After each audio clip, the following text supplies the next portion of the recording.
Hello friends, एक बार फिर से आपका बहुत बहुत स्वागत है। आज का वीडियो है क्लोरोक्विन टेबलेट पर। क्लोरोक्विन दवाई मलेरिया के ट्रीटमेंट के लिए उपयोग में लाई जाती है।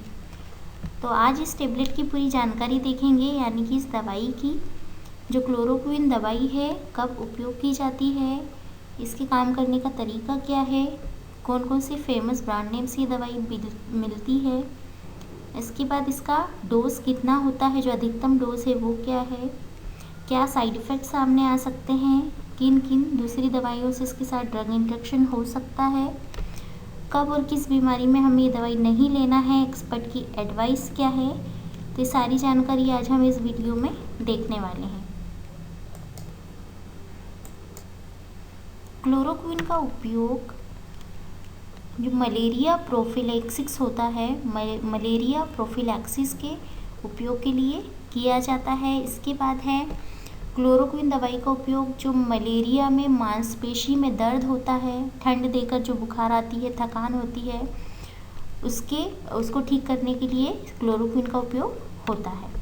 इसके बाद है अमीबियासिस को भी ट्रीट करने के लिए इसका उपयोग किया जाता है। जो अमीबियासिस है वो एक परजीवी संक्रमण होता है जिसमें कि आंत और अमीबिक जो लीवर होता है वो प्रभावित होता है। इसके बाद है आंतों के बाहर होने वाले जो ये संक्रमण होता है जो कि अमीबा होता है, इसमें इसका उपयोग किया जाता है।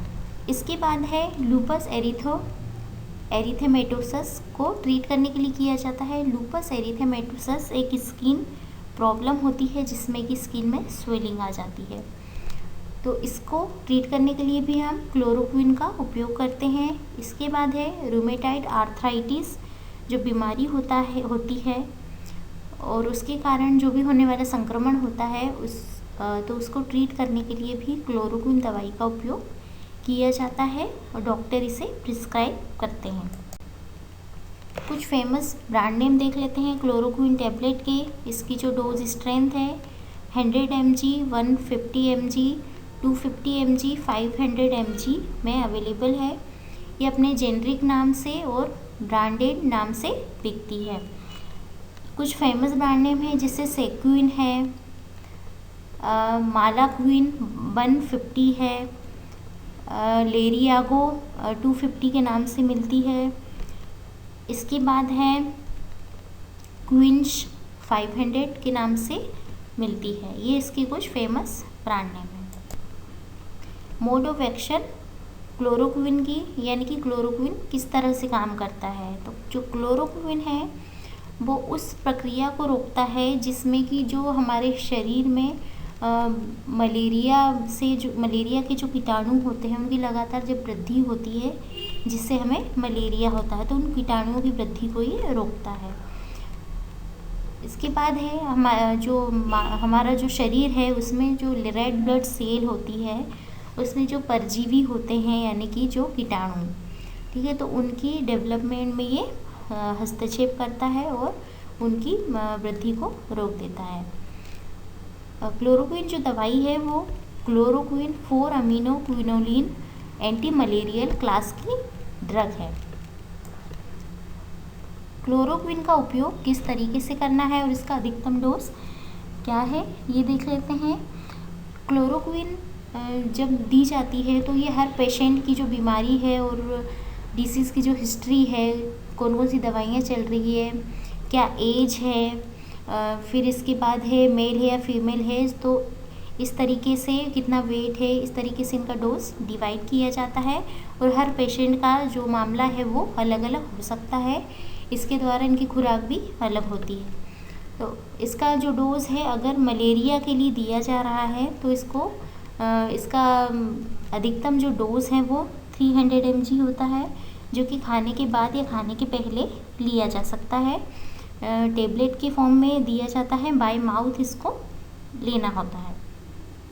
जो एडल्ट के लिए 300 mg डोज होता है। इसके बाद है अगर 2 से 12 साल के बच्चे हैं तो उनके लिए 5 mg पर kg के हिसाब से, मतलब 5 mg पर किलोग्राम के हिसाब से इसका डोज डिवाइड किया जाता है, जो कि बाय माउथ टेबलेट के द्वारा दिया जाता है। इसको खाने के बाद लेना होता है मलेरिया में। इसके बाद है अगर शिशु है 1 महीने से लेके अगर 2 साल का बच्चा है तो उसके लिए भी 5 मिलीग्राम पर 1 किलोग्राम के हिसाब से इसको डिवाइड किया जाता है, इसका डोज, जो कि टैबलेट की फॉर्म में दिया जाता है। इस दवाई को भी एक बार लेनी होती है और जो दवा लेने का जो ड्यूरेशन होता है वो 3 दिन होता है। तो इसको भी मलेरिया में प्रिस्क्राइब किया जाता है बच्चों के लिए। क्लोरोक्विन दवाई के कुछ कॉमन साइड इफ़ेक्ट देख लेते हैं। जो कॉमन साइड इफ़ेक्ट है वो है स्किन पर रेशेस हो सकते हैं, रेडनेस हो सकती है, सिर दर्द यानी कि हेडेक, चक्कर आना, उल्टी, मितली आना, पेट में दर्द और खुजली यानी कि ईचिंग हो सकती है। अब हम ये देख लेते हैं कि इसके ड्रग इंटरेक्शन किस किस दवाई के साथ है, यानी जब हम क्लोरोक्विन का उपयोग कर रहे हैं तो इसके साथ कौन सी दवाई ना लें।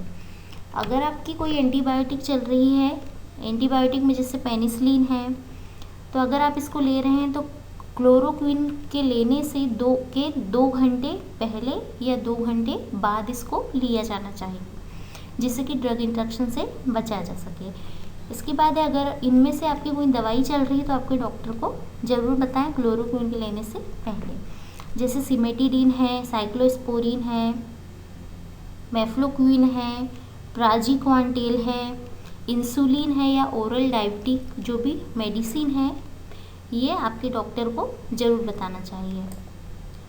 क्लोरोक्विन के कुछ एक्सपर्ट एडवाइस देख लेते हैं, जो हमें एक्सपर्ट ने कुछ एडवाइस की है।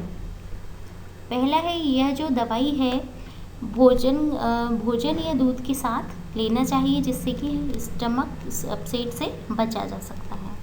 इसके बाद है, इस दवाई को लेने से ब्लड विजन यानी कि आपको धुंधला दिख सकता है, जिससे इसके कारण आपकी सोचने की शक्ति और जो प्रतिक्रिया देने की क्षमता भी चेंज हो सकती है, तो इस बात का ध्यान रखना होगा।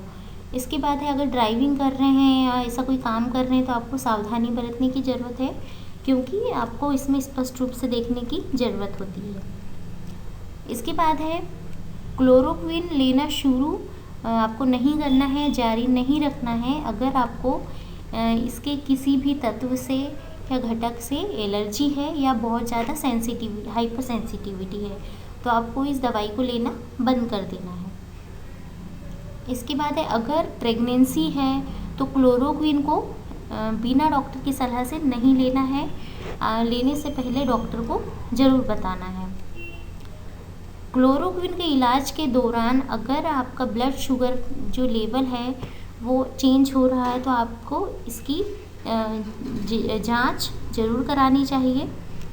क्लोरोक्विन के बाद यदि आपको स्किन पर लाल चकत्ते हो रहे हैं या किसी तरह का कोई सिंड्रोम हो रहा है तो आपके डॉक्टर से ज़रूर बात करें।